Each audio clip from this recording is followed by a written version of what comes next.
नमस्कार मित्रांनो, तू ही रे माझा मित्र या मालिकेत उद्याच्या भागात असं दाखवलं आहे की अंजली खालून वरती चिंटू असं बोलत आलेला असतो आणि त्याला हे आधीच कळलेलं असतं की ताई मला हक्का मारत आहे।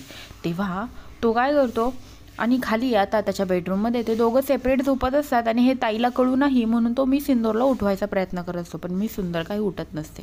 तेव्हा तो अलगद तिला उचलतो आणि बेडवर ठेवायला जातो। तेवढ्यात सुंदर उठते, कारण की अंजली खूप जोरजोरात दरवाजा वाजवत असते, अरे चिंटू ऐकतोस का असं बोलून। तेव्हा सुंदर उठते, म्हणते काय करताय तुम्ही। तेवढ्यात म्हणतं अगं ताई आली आहे, तिने जर तुला असं खाली झोपताना बघितलं असतं तर तिला काहीतरी वेगळं वाटलं असतं, म्हणून मी तुला उचलून वरती झोपत होतो। तेव्हा मला तुम्हाला उठवायचं कळत नाही का। तेव्हा म्हणतो मी तुला खूप ट्राय केला पण तू काही उठायलाच तयार नव्हती, म्हणून मी तुला उचलून वर ठेवलं असं तो बोलतो।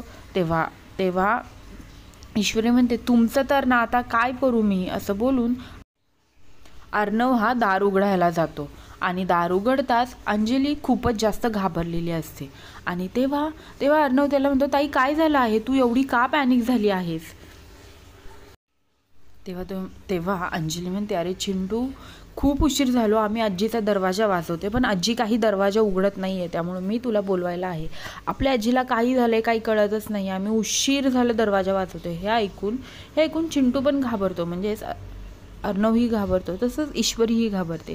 ते दोघंही खाली आता आजीच्या रूमकडे निघून जातात आणि तेव्हा तिकडे मामा पण दरवाजा उघडत असतो पण आजी काही रिस्पॉन्सच देत नसते।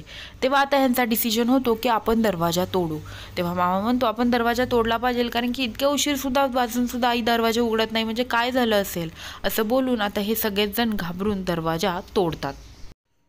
दरवाजा तोडून हे सगळेच जण आता आत जातात बघतात तर काय आजी निश्चित पडलेली असते। आजी खूप जास्त तापाने फणफणलेली असते, तिला काही शुद्धच नसते आणि हे सगळं बघून आता सगळेच जण घाबरलेले असतात। सगळेच जण फक्त एकच म्हणतात आजी काय झालं आहे तुला, उठत का नाहीस।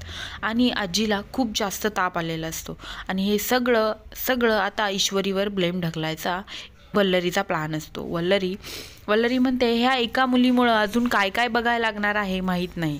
हे ऐकून अर्णवला पण राग आलेला असतो, पण सिच्युएशन अशी नसते की अर्णव प्रत्युत्तर करेल।